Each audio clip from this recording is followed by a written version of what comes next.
കാണുന്നതിന് വേണ്ടി ഒട്ടനേകം ആളുകൾ ഇത് കാണുന്നതിന് വേണ്ടി ഇവിടെ തടിച്ചു കൂടിയിട്ടുണ്ട്. നമുക്കൊരു കുട്ടിപ്പുലി അണിഞ്ഞൊരുങ്ങിക്കൊണ്ടിരിക്കുകയാണ്. ആ ദൃശ്യത്തിലേക്ക് കൂടി പോവാം എന്ന് തോന്നുന്നു.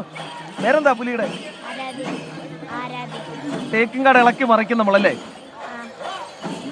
വിയൂർ യുവജന സംഘത്തിന് തന്നെ ഇങ്ങ് പോരും, അതുകൊണ്ട് പോരും. എപ്പോഴാ ചായ കളന്നോ ക്ഷീണിച്ചോ?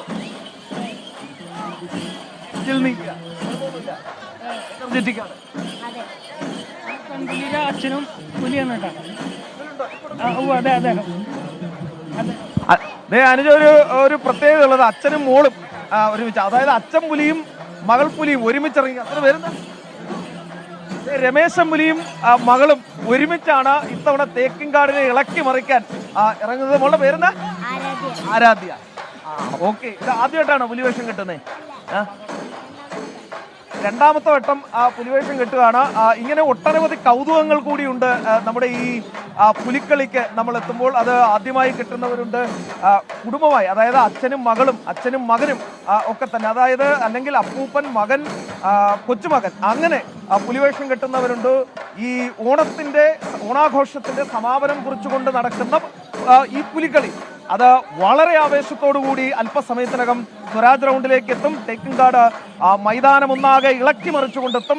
പല തരത്തിലുള്ള പുലികളാണ് ഇറങ്ങാൻ പോകുന്നത്. വരയൻ പുലിയുണ്ട്, കരിമ്പുലിയുണ്ട്, അതോടൊപ്പം പുള്ളിപ്പുലിയുണ്ട്, നമ്മൾ പച്ചപ്പുലി, അങ്ങനെ പലതരത്തിലുള്ള പുലികൾ ഇത്തരത്തിൽ ഇറങ്ങാൻ പോവുകയാണ്. ഇതാ സംഘാടകർ ഓരോരുത്തരായി എത്തിച്ചേരുന്നുണ്ട്. അല്പസമയത്തിനകം ഒരു അരമണിക്കൂർ, മാക്സിമം പോയാൽ ഒരു അരമണിക്കൂർ ഈ തട്ടകത്തിൽ ഒരു കളി ഉണ്ടാകും.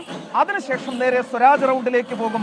അവിടെയാണ് അംഗം, അവിടെയാണ് പുലിപൂരം നടക്കാൻ പോകുന്നത്. അനുജ,